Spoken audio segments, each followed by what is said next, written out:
అవినాష్ చెప్పుమా. దగ్గరలో ఉన్న మెడ్ప్లస్ కు వెళ్లి మెడ్ప్లస్ బ్రాండ్ మెడిసిన్స్ అని అడిగి కొనుక్కునరా. అక్కడ 50 to 80% తగ్గింపుకు వస్తుంది. మీరు తీసుకునే అదే మందులు, అదే నాణ్యమైన మందులు, కానీ సగం ధరకే.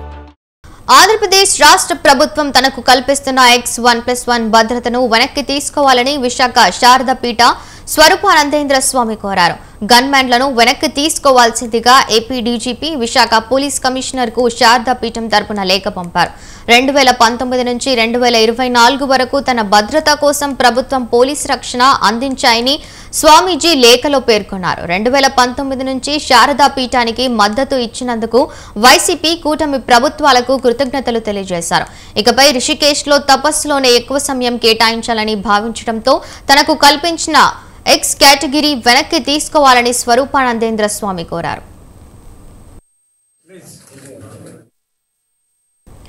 కాగా శారదా పీఠానికి ఏపీ ప్రభుత్వం ఇటీవల గట్టి షాక్ ఇచ్చింది.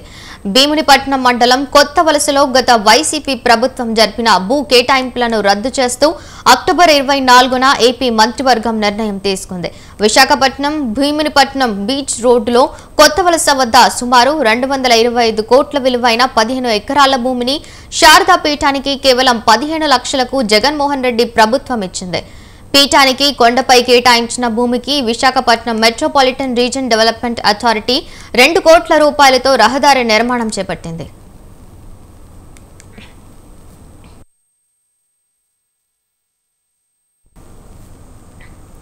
ఆధ్యాత్మిక కార్యక్రమాలకు కాకుండా వాణిజ్య కార్యక్రమాలకు ప్రభుత్వం అనుమతించిందని గత ప్రభుత్వంపై విమర్శలున్నాయి. అక్కడ 8 అంతస్తులతో బోర్డింగ్ హౌస్ పేరుతో హోటల్స్ నిర్మాణానికి జీవో ఇచ్చింది గత ప్రభుత్వం. శారదా పీఠం పేరును కాకుండా ఉత్తరాధికారి పేరిట భూమిని బదలాయించిన విషయం వెలుగులోకి రావడంతో ఈ వ్యవహారంపై జిల్లా యంత్రాంగం నుంచి ప్రస్తుత కూటమి ప్రభుత్వం ఇటీవల నివేదిక తెప్పించుకుంది. దానిని పరిశీలించిన అనంతరం చివరకు భూ కేటాయింపు రద్దు చేయాలని నిర్ణయం తీసుకుంది. ఈ భూ కేటాయింపులను అక్టోబర్ 28న రద్దు చేయగా 29న తహసీల్దార్ను స్వాధీనం చేసుకున్నారు.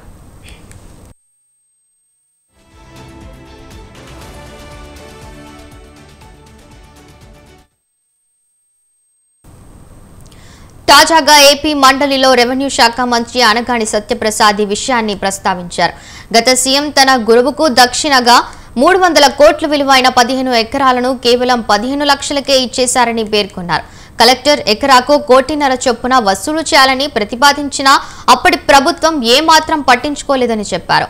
భీమునిపట్నం మండలం కొత్త వలస వద్ద శారదా పీఠానికి భూముల కేటాయింపు అంశంపై మండలిలో ప్రశ్నోత్తరాల సమయంలో జరిగిన చర్చలో మంత్రి మాట్లాడారు. మొదట ఓ చోట భూమి కేటాయించి ఆ తర్వాత విలువైన చోట ఇచ్చారని ఆరోపించారు. వేద పాఠశాలని చెప్పి వాణిజ్య అవసరాలకు అవకాశం కల్పించారని అన్నారు. మఠంలో అధికారం లేని ఉత్తరాధికారి పేరిట ఆదేశాలు ఇచ్చారని, ఇలా అన్ని ఉల్లంఘనలే జరిగాయని మంత్రి అన్నారు. అతను గురు దక్షిణగా యొక్క శారదా పీఠాధిపతి ఎవరైతే ఉన్నారో స్వరూపానంద స్వామికి అధ్యక్ష ఇవ్వడం జరిగింది. అధ్యక్ష చెప్పినట్టు అధ్యక్ష ప్రజా ప్రయోజనాలకి ఇవ్వచ్చు. గత ప్రభుత్వాలు కూడా అధ్యక్ష ఈ రోజు మనం వెనకబడే కారణం ఏంటో చెప్తాం అధ్యక్ష. మళ్ళా నిర్మించుకుంటా ఆంధ్రప్రదేశ్ అంటే వాళ్ళు చేసిన పాపం అధ్యక్ష. అవి గత 5 సంవత్సరాలు వాళ్ళు చేసిన పాపం అధ్యక్ష. నేను క్లియర్ గా చెప్పాను అధ్యక్ష. విశాఖపట్నం భూమినిపట్నం కొత్త వలస గ్రామంలో సర్వే నంబర్ 102లోని 15 ఎకరాల భూమిని సాంస్కృతిక పాఠశాలకు ఇవ్వడం జరిగింది అధ్యక్ష. అయితే అప్పుడు కలెక్టర్ గారు 1,50,00,000 రూపాయలు ఎకరం అంటే, కానీ మార్కెట్ విలువ అధ్యక్ష దాదాపుగా 300 కోట్ల అధ్యక్ష. అంటే 300 కోట్లు విలువ చేసే భూమిని కేవలం గురువు అని చెప్పేసి 15 లక్షల రూపాయలకి ఇవ్వడం అధ్యక్ష చాలా దారుణం అధ్యక్ష. అయితే అధ్యక్ష దీంట్లో కూడా అధ్యక్ష సమగ్ర నివేదికలు అధ్యక్ష BSA 24 మరియు GO 571 ప్రకారం అధ్యక్ష ప్రభుత్వ భూమిని అన్యాక్రాంతం చేసినప్పుడు అధ్యక్ష మార్కెట్ విలువ వసూలు చేయాలి. కలెక్టర్ ఎకరాకు మార్కెట్ విలువ 1.5 కోట్లు వసూలు చేయాలని ప్రతిపాదించారు. కానీ భూమిని ఎకరాకి 1,00,000 రూపాయలకు మాత్రమే. మొత్తంగా విశాఖ శారదా పీఠం చుట్టూ వివాదం నడుస్తున్న నేపథ్యంలో స్వరూపానందేంద్ర స్వామి భద్రత వద్దనడం చర్చనీయాంశంగా మారింది. ఇక ఇదే అంశంపై మరింత సమాచారం ప్రదీప్ ఫోన్ లైన్ ద్వారా అందిస్తారు. Pradeep. Thank you sir. Visakha Sharada Peetham Swaroopananda స్వామికి అయితే గత NDA ప్రభుత్వం రాగానే ఒకేసారి షాకుల మీద షాకులు తగిలిన నేపథ్యంలో స్వరూపానంద స్వామి అయితే కీలకమైన నిర్ణయం తీసుకోవడం జరిగింది. అయితే గత ప్రభుత్వం వైసీపీ ప్రభుత్వంలో 2019 నుంచి నేటి వరకు కూడా శారదాపీఠం స్వరూపానంద స్వామికి ఇచ్చిన భద్రత నేపథ్యంలో కూడా అటుపక్క వైసీపీ ప్రభుత్వానికి ఎన్డీఏ ప్రభుత్వానికి కూడా అయితే శారదాపీఠం స్వరూపానంద స్వామి అయితే తెలపడం జరిగింది. అయితే పూర్తిగా స్వరూపానంద స్వామికి అయితే గత ప్రభుత్వంలో వైసీపీ హయాంలో ఏదైతే శారదాపీఠానికి ఇచ్చిన ప్రభుత్వ భూములు ఏవైతే ఉన్నాయో చాలా కోట్లాది విలువ గల భూములను అయితే వైసీపీ హయాంలో వైఎస్ జగన్మోహన్ రెడ్డి తన సొంత భూముల్లాగా శారదాపీఠం స్వరూపానంద స్వామిపై ఉన్న అభిమానంతో ప్రేమతో ఆప్యాయంతో అయితే కోట్లాది భూములను అయితే శారదాపీఠంకి అయితే చాలా వరకు ప్రభుత్వ భూమిని అయితే సొంత భూమిలాగా కేటాయించినందుకు అయితే గత హయాంలో అయితే చాలా ఆరోపణలు అయితే వచ్చిన నేపథ్యంలో 14.5 ఎకరాల భూమిని కోట్లాది రూపాయల భూమిని అయితే శారదాపీఠంకి అయితే కట్టబెట్టినందుకు వైసీపీ ప్రభుత్వానికి గత ప్రభుత్వానికి అయితే చాలా వరకు అప్పుడున్న ప్రతిపక్ష పార్టీ టీడీపీ గాని జనసేన గాని ఇతర పార్టీలు బీజేపీ పార్టీలు కూడా ఆరోపించిన నేపథ్యంలో ఈ రోజు ఎన్డీఏ ప్రభుత్వం ఆంధ్రప్రదేశ్ లో ఎన్డీఏ ప్రభుత్వం ఏదైతే వచ్చిన నేపథ్యంలో అయితే మొత్తం భూములన్నీ కూడా రిటర్న్ బ్యాక్ తీసుకున్న నేపథ్యంలో ఈ రోజు స్వరూపానంద స్వామి గతంలో ఏదైతే వైసీపీ హయాంలో స్వరూపానంద స్వామికి అయితే ఆశీర్వాదం కోసం ఏదైతే మాజీ ముఖ్యమంత్రి జగన్మోహన్ రెడ్డి అక్కడ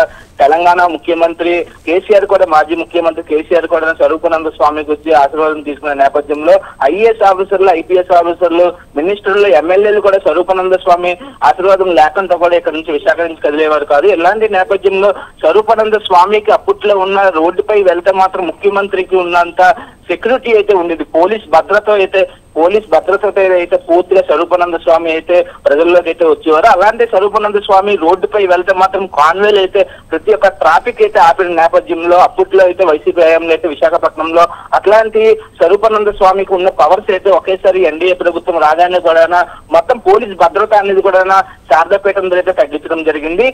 ఒకటిపై ఒకటి అయితే మొత్తం అంతా కూడా స్వరూపానంద స్వామికి అయితే మొత్తం భద్రత మొత్తం అంతా ఎన్డీఏ ప్రభుత్వం అయితే శారదాపీఠం స్వరూపానంద స్వామి పై ఉన్న ప్రేమతో అయితే ఒకటి తగ్గించడం జరిగింది. అదే నేపథ్యంలో ఈ రోజు స్వరూపానంద స్వామి ఏదైతే రాష్ట్ర డీజీపీకి అట్లాగే విశాఖపట్నం పోలీస్ కమిషనర్ కి కూడా లేఖ రాయడం జరిగింది. స్వరూపానంద స్వామి భద్రత నేపథ్యంలో ఎక్స్ కేటగిరీ ఏదైతే 1+1 గన్మ్యాన్లు కూడా నాకు ఇంక వద్దు అంటూ కూడా రిటర్న్ బ్యాక్ తీసుకోవాలంటూ కూడా స్వరూపానంద స్వామి అయితే ఆ లేఖలో అయితే రాయడం జరిగింది. అయితే మొత్తానికి నేను ఇంకా దీక్షలోనే ఉంటాను, ఇంకా నేను చాలా వరకు ఎటువంటి పరంగా నాకు ఎటువంటి సెక్యూరిటీ కూడా వద్దు నాకు అంటూ కూడా రాష్ట్ర డీజీపీకి అట్లాగే విశాఖపట్నం పోలీస్ కమిషనర్ కూడా స్వరూపానంద స్వామి అయితే లేఖ రాయడం జరిగింది. అలాగే స్వరూపానంద స్వామి తెలుగు ఏదైతే పూర్తిగా తెలుగు రంగంలో అయితే కొంతమంది ఎవరైతే ఉన్నారో భక్తులు కూడా వాళ్ళందరూ కూడా స్వరూపానంద స్వామి భక్తులు కూడా చాలా బాధపడే పరిస్థితి కనబడుతుంది. స్వామికి అయితే గత వైసీపీ ప్రభుత్వంలో చాలా భద్రత అయితే ఇవ్వడం జరిగింది. అట్లాంటి భద్రత ఈసారి ఎన్డీఏ ప్రభుత్వంలో ఇవ్వలేకపోయిందంటూ కూడా స్వామి భక్తులు అయితే చాలా వరకు బాధపడే పరిస్థితి కనబడుతుంది. మరి కొంతమంది అయితే విశాఖలో అయితే చాలా మంచి పని చేసింది ఎన్డీఏ ప్రభుత్వం అంటూ కూడా పూర్తిగా అయితే ఈ యొక్క శారదాపీఠం స్వరూపానంద స్వామిపై తీసుకున్న నిర్ణయం అయితే చాలా మంచి నిర్ణయం అంటూ కూడా పూర్తిగా అయితే విశాఖ స్థానికులు అయితే చెప్పే పరిస్థితి కనబడుతుంది. అయితే గోపాలపట్నం సమీప ప్రాంతాల్లో అయితే శారదాపీఠం ఉన్న ప్రాంతం ఏదైతే ఉందో శారదాపీఠం చుట్టూ కూడా పోలీస్ భద్రతతో పూర్తిగా విశాఖపట్నంలో ముఖ్యమంత్రికి కూడా లేని భద్రత అయితే శారదాపీఠం స్వరూపానంద స్వామికి అయితే ఉండేది. అట్లాంటి శారదాపీఠం స్వరూపానంద స్వామికి అయితే ఒకేసారి ఎవరైనా ఒకటే అన్నట్టు కూడా ప్రభుత్వం అయితే చాలా వరకు శారదాపీఠం స్వరూపానంద స్వామికి అయితే ఏదైతే పోలీస్ భద్రత ఉందో భద్రత కూడా తగ్గించిన నేపథ్యంలో చాలా వరకు ఈ యొక్క కొత్త వలస భీమిలీపట్నంలో శారదాపీఠం ఇచ్చిన భూములు కూడా ఒకేసారి తిరిగి తీసుకోవడం జరిగింది. శారదాపీఠం స్వరూపానంద స్వామికి గత ప్రభుత్వం వైసీపీ హయాంలో చాలా వరకు అంటే కోట్ల విలువ చేసే భూమిని కేవలం 1-2 లక్షల్లో అయితే కట్టబెట్టే పరిస్థితి కనబడుతుంది. ప్రభుత్వ ఆదాయానికి గండి కొట్టిన గత ప్రభుత్వం వైసీపీ ప్రభుత్వంలో చాలా వరకు సిగ్గు చేయడం అంటూ కూడా చెప్పడం జరిగింది. అట్లాంటి నేపథ్యంలో ఈ రోజు శారదాపీఠం స్వరూపానంద స్వామికి 2019 నుంచి నేటి వరకు కూడా ఏదైతే పోలీస్ భద్రత ఉన్నదో అదంతా ఒకటి తగ్గించుకొని ఇలాగే ఎన్డీఏ ప్రభుత్వం నేపథ్యంలో ఇంకా ఈ యొక్క 1+1 కేటగిరీ ఏదైతే ఉందో గన్మ్యాన్లు అది కూడా తీక ముందే స్వరూపానంద స్వామి ఒక మంచి నిర్ణయం తీసుకున్నారంటూ కూడా విశాఖ స్థానిక ప్రజలైతే చెప్పే పరిస్థితి కనబడుతుంది. Right thank you Pradeep.